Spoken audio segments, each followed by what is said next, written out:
What's going on? Welcome to Bayou Bengals football. So, if you heard the big news for LSU, Maason Smith suspended for the Florida State game. So I talked about this yesterday. So, to me, that's a huge break for, not a huge break, but it's definitely a break for Florida State. Florida State going to have certainly a better chance to win this football game without Maason Smith than with him playing. If you watch tape on it or you watch some highlights or you go back to high school, you know what kind of disruption this guy can bring, ability to win one-on-one. He's big, physical, stout, uses his size well, uses his hands well, just can get off of blocks, just a really good all-around defensive tackle with the versatility to slide out to the outside and rush from like the 5 and 6 tech. So no Maason Smith in this game. That really is big for LSU. Really is big for Florida State. Excuse me. So yeah. So I was listening to Brian Kelly. I guess I touched on this yesterday, but Sage Ryan. The fact that I'm hearing good things from Sage Ryan, I think is awesome. Sage Ryan, a super talented, I'd say a talented corner.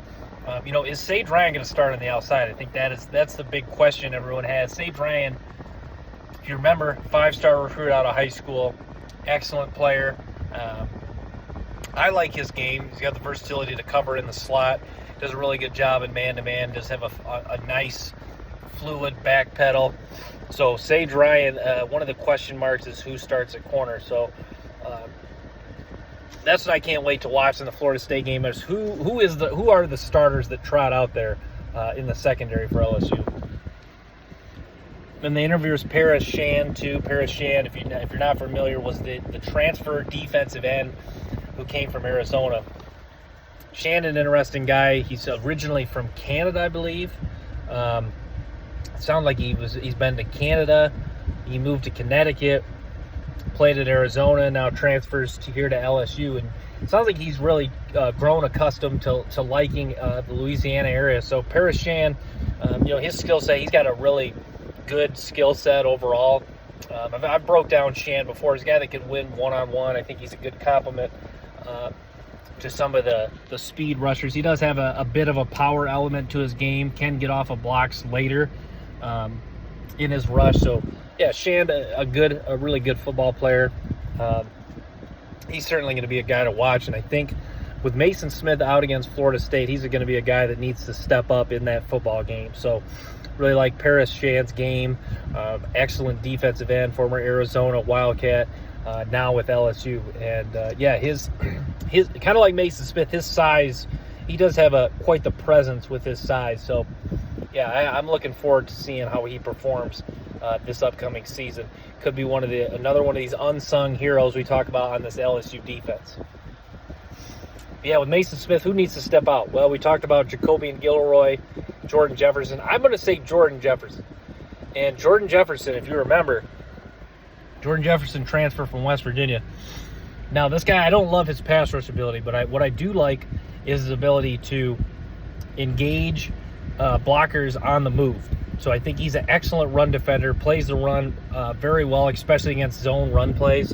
So Jordan Jefferson, even though, you can't expect him to be a dominant pass rusher in the Florida State game or throughout the whole season, but what you can expect from Jordan Jefferson is that he can be stout against the run in that football game. And I think they're going to really have to challenge him, Gilroy, eat up double teams, hold the point of attack, be stout against the run. They're not going to fill the shoes of Maason Smith, but can their high-end level play, can their high-end consistent game be good enough to win this game and bring enough presence to really give Florida State some problems? Yes. So Jacoby and Gilroy, Jordan Jefferson, I'll throw in Jalen Lee. These are some of the guys at D-tackle they're going to need to step up. So for Mekhi Wingo, a lot of the same with Maason Smith out. Mekhi Wingo going to play a lot of snaps. There was games he played, was it 70, 80 snaps last year with Maason Smith out. So Mekhi Wingo needs to have a big game in this one. Mekhi Wingo, talented guy with a high motor, does have some upside, really good football player. Watch him in this football game and I expect big things out of Mekhi Wingo. I would say You talk about Gilroy, Jalen Lee. These are guys that are going to need to play well, but I would really challenge Mekhi Wingo. He has experience playing a lot of snaps. He has experience playing without Maason Smith beside him, so I would challenge him. A big game out of you likely equates to a W, so I would challenge Mekhi Wingo. Keep an eye on guys like Jacobian Gilroy, Jalen Lee, and Jordan Jefferson, too. Guys that have the versatility, especially Jefferson. Jefferson is going to excel in the 0 tech, but he does have the versatility to play the 1 tech and a 2 technique. Same with Gilroy, guy that can play the nose, can play the 1 technique, 2 technique. Jalen Lee, a guy that seemed like quite a bit from the 0 technique in Florida. So keep an eye on these guys. It'll be fun to see how this game goes. And the trenches is going to be absolute war in this game. But yeah, I think, and I was listening to Zy Alexander interviewed, and for some reason, people just love to ask him about the transition from FCS to the SEC. It's one of those, you feel like he's probably gotten tired of people asking him that at some point, or that so many times. Like, to me, that's one of those things where I would say, if reporters are asking him that are at the practices, then to me, that's just a dumb question, because if you go to the practices and he is covering Kyron Lacey, Malik Neighbors, and doing a really good job doing it, I think you can assume that the transition has gone pretty smoothly. I don't think you really need to ask that repeatedly. So a lot of these reporters asking him that repeatedly, to me, is just not a good use of questions, especially when there's limited amounts of time the media has to answer questions. Like, he had a 3-minute, one of it was a 3-minute segment, so you think he could have asked better questions than that.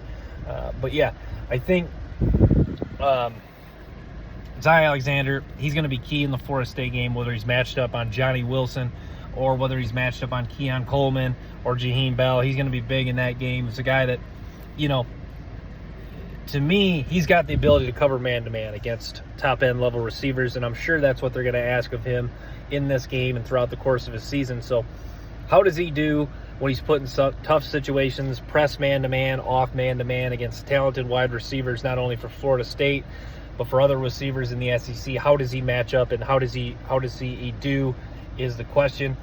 I think it sounds like he's answering that question, but it sounds like, I sound dumb right now, but because he definitely can do it since he's showing it in practice, but can he do it consistently, and can he taking it in the steps of improvement? So that is the one thing he talked about, the adjustment from the FCS to the SEC is, everyone's really good. It's just more consistent high-end level play throughout the team. At the FCS level, there's a handful of guys on specific teams that are really good, but not everyone is just, on FCS level teams, there are some guys that are just, not really up to par to play at that level. They just, probably walk-ons, guys that, got their opportunity because of injuries and, stuff like that. But, yeah, Zy Alexander, good thing. Sounds like there's good things from him. But, yeah, I think the burning question, we've talked about this before, what do we see Caleb Jackson this year? Caleb Jackson, to me, I watch his high school highlight tape, and I get more and more amped up. Like, I feel like this guy, I feel like he's got to get on the field this year. I feel like, Brian Kelly's been doing this for so long, and he's won so much that it's hard for me to question what he does. But to me, I think if we don't see him at some point, not just in the game, not just in the game like Grambling when they're blowing a team out, not just in those games, but if we don't see him in like a bigger game, like a SEC, even like a fairly tough SEC game, I feel like that's just not good. That is not good utilization of personnel. And even if he is swimming mentally, as they say it, you have to play your studs. The SEC. I'm watching the Swamp Kings documentary on Urban Meyer and the Florida Gators. The SEC is just such a grind that you can't, and it's so close talent-wise. It's the closest thing we have to the NFL.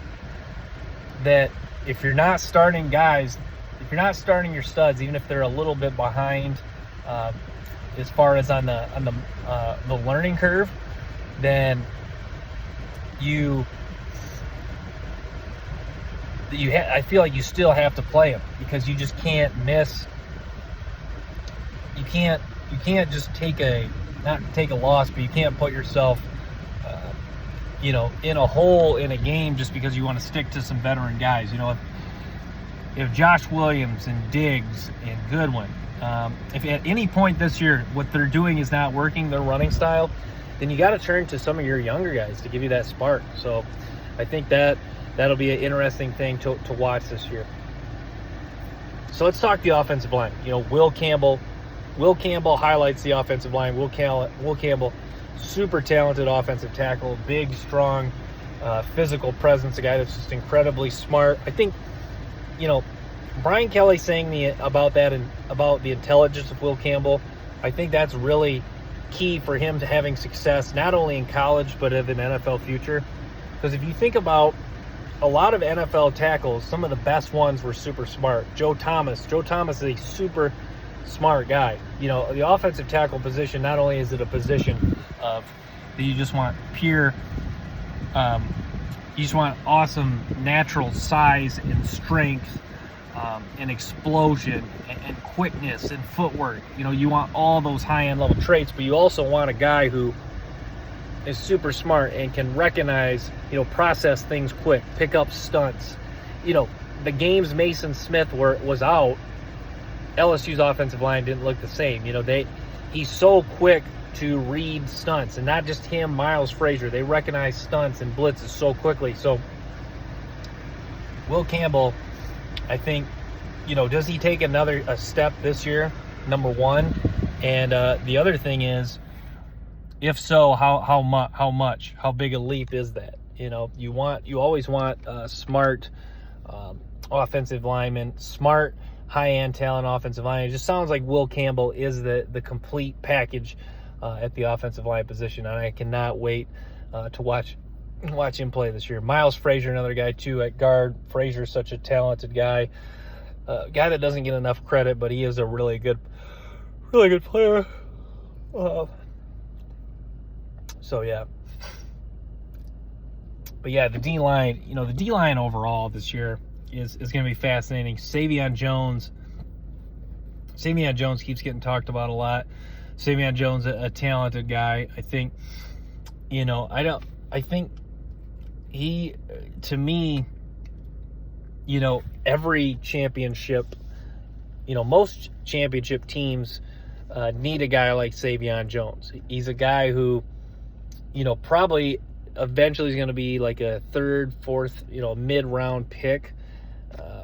But to me, he is a guy who definitely can perform as a high-end level starter at the collegiate level. So I think that's why everyone's excited about Savion Jones, because you saw flashes of it last year, but now he's going to get his full opportunity this year. So hopefully he takes that leap forward and becomes that dominant, maybe not dominant, but he becomes that super solid starter on the defensive line that the LSU coaches expect, and I think from what it sounds, that's what he expects from himself. So excellent work ethic, a really good football player, and a really good football player as well.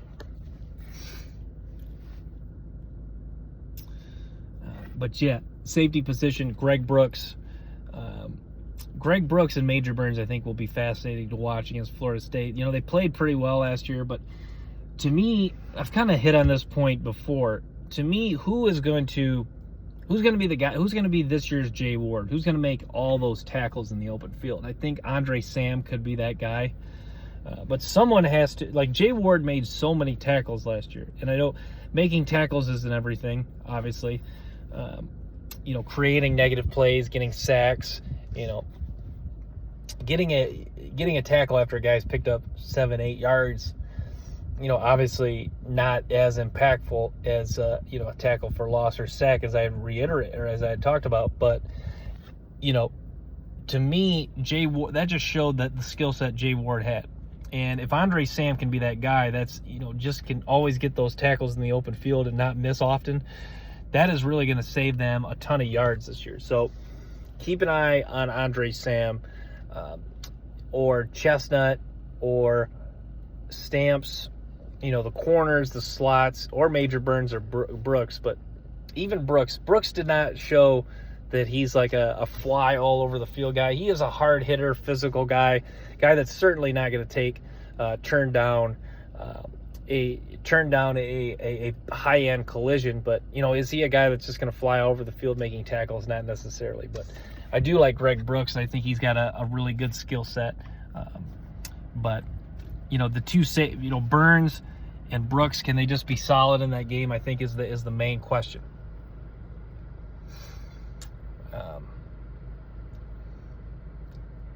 But yeah, I was listening to, and then Josh Williams' press conference. I think I touched on this a little bit yesterday, but Josh Williams talked about, how his career's kind of been like a movie. He was a former walk-on. I think that obviously humbled him, and a guy that's had carved a really nice career for himself. I think that, if he has a really nice season this year, he likely could get drafted. I think what a cool story, starting, talk about kind of some ups and downs, sometimes that you need in life for Josh Williams. He came in 2019 as a walk-on. They win the national title. So, it seems like when you have something like that, you win big like that, it seems like everything's just all up from there. But he saw that the 2020, 2021, 2022, next 3 years, a little bit rocky, a little bit of ups and downs for LSU. But this year, it kind of comes full circle, and he's going to be on a team that has a chance to really do something special this year, and bring home a national title. So I think that'd be a cool way for Josh Williams to end his career as a two-time national champion, and the 2 years coming in his freshman year and then in his senior year. So Josh Williams sounds like a great leader. Sounds like he embraces helping some of the young guys, which is really cool. But yeah, so look forward to watching Josh Williams, number 27, for the Tigers play this year. And then, linebacker. I know we talk linebacker a ton. But yeah, Greg Penn. Greg Penn's a guy they're going to need a really good season from. I think Perkins, Perkins and Spates, I think, everyone knows they should be good, but how do these guys gel together? How do they play together? I'm interested just to see how Perkins looks just on the field. I think that this is a guy that you watch his Oregon State team. He is a really good player, a playmaker, a guy that can fly around, make tackles, shed blocks, does everything you want in a linebacker. But how does he look pretty comfortable in this LSU scheme? I think he should. So yeah, Omar Spates, certainly one of the guys to watch. And I think if he proves early on in the season that he's an impact guy, I think it's just safe to say that he is an impact player, and he'll make a case for one of the top linebackers for the 2024 NFL draft. So yeah, Omar Spates, a guy to watch for the LSU linebacking core. Harold Perkins too. Harold Perkins, just a complete speedster, guy that can just certainly, a guy that can really fly off the edge. And then, tight end. We had talked tight end quite a bit. Maason Taylor highlights the tight end room. Maason Taylor, hopefully he's fully healthy. He had the shoulder surgery in the off season. Sounds like he's done a good job to rehab that and get fully healthy. So, expecting some big things from Maason Taylor, the son of Jason Taylor. I didn't realize that for a minute there. I think he's related to Joy Taylor, the lady who used to be the co-host of The Herd. So, yeah. Maason Taylor going to hopefully come up big for them. And then, it sounds like Jackson McGowan, the freshman, is maybe not quite there physically to be blocking some of the bigger people on the defensive line of opposing teams. But he's a really good player, Jackson McGowan. Gilbreath, I'd be interested to see how much they use Gilbreath. He's the transfer JUCO guy that's a really good blocker, guy that could play offensive tackle or tight end. So how much they use him will be really fascinating as well. But yeah, really, LSU establishing really good depth quietly at tight end. Mac Markway, Cameron Pimpton. Pimpton, I saw some ability to go up and get it in high school, but how much does that translate into the college level? Can he be that guy once again that can really just go? Can he consistently go up and get it in high school? You saw a little bit of that. You saw some of the jumping ability he has, but he's not really a guy that's, at 6'6", he has enough jumping ability combined with just overall height to get above people, but he doesn't really have enough. It's not like elite jumping ability where when you combine that with height that he just really can just, completely go up and boss people every single play. So, yeah, keep an eye on Pimpton. Pimpton, a talented tight end, one of their several true freshmen that's hoping to make an impact this year for the Tigers. But yeah, I think Brian Kelly, I wish we got to see Brian Kelly's reaction to Maason Smith being suspended. I'd really like to hear what he has to say about it. I think, the next question I have about it is can there be an appeal? Can they appeal the suspension? Because, the reports are that this happened.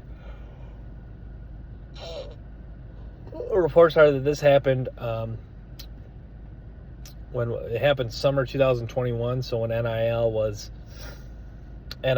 not yet there, since this happened prior to NIL, and it's been since this has happened over 2 years ago. Can they appeal to get this overturned? I think that's certainly an interesting question. I'm not sure if you can appeal or if athletes can appeal suspensions at the collegiate level. I guess they could try, see what I don't know if they'd have to contact the NCAA specifically, but yeah, so keep an eye out for, if there is any sort of appeal on the suspension. But, I think that's something certainly to watch. But yeah, for LSU, hopefully they can, Sage Ryan was injured. He's back at practice. J.K. Johnson, a guy they're going to want to get back. Hopefully LSU stays injury-free. They need to stay as healthy as possible for as we get closer to this Florida State game. Maason Smith getting suspended obviously hurts their depth, but, with they have enough talent, depth. They should be fine against Florida State. But now I guess with this, you just don't want to be – now you're closer to, potentially losing another guy. You just don't – you don't want to have too many – before the first game starts, you don't want to already have two impact players out. That's just not – obviously, it's not ideal for LSU. It's not ideal for anyone. But, yeah, we'll see if there's an appeal on the Maason Smith suspension. Obviously, it's disappointing. I'm upset personally, selfishly, because I wanted to see Maason Smith, because you always wanted to see how the top NFL draft eligible guys perform. We're talking about a guy that could be a top 10 pick, the number one consensus ranked defensive tackle for the 2024 NFL draft. So with the hype there, the potential and the hype of this guy's game, they really need him on the field. So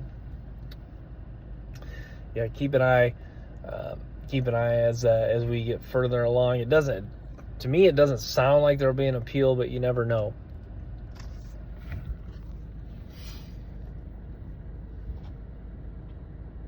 But yeah, so let's talk. The defense as a whole. Yeah, I really would like to hear Matt House interviewed. It's too bad they don't release a depth chart. But yeah, we'll get a lot of questions answered. That opening game, who's out there. I would like to hear from Matt House about how, obviously about Maason Smith, about how the defense is looking overall, how the secondary looks. Get a lot of those questions answered. So, yeah, I think Matt House is entertaining to listen to. He's a really good defensive coordinator. Probably is going to get a chance to be a head coach someday. That's just how good of a job he's done. And yeah, I'm looking forward to seeing how he coaches up this defense. I think that's big. College football, LSU returned House and Denbrock to the staff this year. That's kind of rare in college football these days that you return most of your staff. It seems like when you're at a program like LSU, everyone's always poaching one of your assistants year in and year out, whether that's your OC or your defensive coordinator. Look at Alabama, they lost. Teams have poached Kiffin. Teams have poached, Georgia poached Kirby Smart, and he turned Georgia into a similar dynasty like Alabama. So schools looking to poach talented coaches, and that's could be the case eventually. I shouldn't speculate right now, but Matt House definitely is a guy who has done a really good enough job in the coaching ranks to find a head coaching job somewhere. So I look forward to see how Matt House careers unfold. Hopefully him and Denbrock stay a few more years. Denbrock, I guess, would be the one. If there's one that worries me, I think Denbrock knows what he's doing. I just don't know. I guess I just don't have as much trust in his game, even though he's been doing this for a long time. Him and Brian Kelly go all the way back to the Grand Valley University. But yeah, Denbrock, to me, these felt like hires that just made a lot of sense. That Denbrock, the connection with Brian Kelly for so long, so all that experience, coaching 30-plus years, you really see in Mike Denbrock. It seems, when you hear him talk, he sounds like a guy that does have a lot of experience. And then Matt House, we've touched on this, hiring guys with NFL backgrounds is big, because you can really pitch that in recruiting that, like, hey, I got connections to the Kansas City Chiefs. I coach linebackers in the NFL. I know the traits to look for, the traits not to look for in game-changing linebackers. So, yeah, Matt House and did an excellent job coaching the linebackers for the Kansas City Chiefs. Nick Bolton was the guy they drafted a couple years ago. So credit Matt House for the coaching he's done for the Kansas City Chiefs. They have really improved that linebacking core. And then now at LSU, he's done some nice things continually in a week in, week out basis. They've had a couple rocky games under Matt House, the defense, but for the most part, it's been a good defense. They're emphasizing getting off the field on third down this year, so it's certainly something to watch for. But yeah, I like Matt House. All the players talk about how confident he is. He walks around with his shoulders back, chest puffed out. So yeah, House, a really good defensive coordinator who has a chance to really put a stamp on his resume this season and continue to show people why he's one of the best defensive coordinators in college football. Who is I don't even know if he wants to take a head coach in college. Maybe he does want to go back to the NFL. That was like with Mike McDonald at Michigan. He came from Baltimore. You saw this. You've seen a lot of guys come from the NFL and have success in college. Joe Brady, staying with LSU, Joe Brady came from the NFL and really turned around this LSU offense. So sometimes that, guys coming from the NFL ranks really does help. Not only because, it's coaching at a higher level where there's even, maybe not a higher expectations, but there's a burden to perform. It's good because, a lot of the times guys that coach in the NFL really know they tend to be, really good scouts, and they know what to look for. I think there's some good college coaches that really have no idea what they're looking for. They don't really know how to evaluate their talent at a high level. So I think Matt House really understands the ability of what traits he's looking for in the linebackers, and the recruiting of Christian Brathwaite really shows that. To me, Brathwaite's a guy who, he's got a skill set that it really fits playing the SEC, even if he is a little undersized weight-wise at the moment. I think they're going to bulk him up, and just his ability to work through traffic and move side to side and be stout against the run. I think he's got a really good skill set. West Weeks, Whit Weeks, West Weeks, Craig Penn, some of the backup linebackers are going to play a big role in helping this football team be successful. And they should have confidence they're being coached up by a guy who has a proven track record of developing talented linebackers in the NFL. So, yeah, I'm going to wrap with that. Thanks for tuning in to Bayou Bengals Football. Make sure to stay tuned for more episodes and clips from the show. Till next time, peace.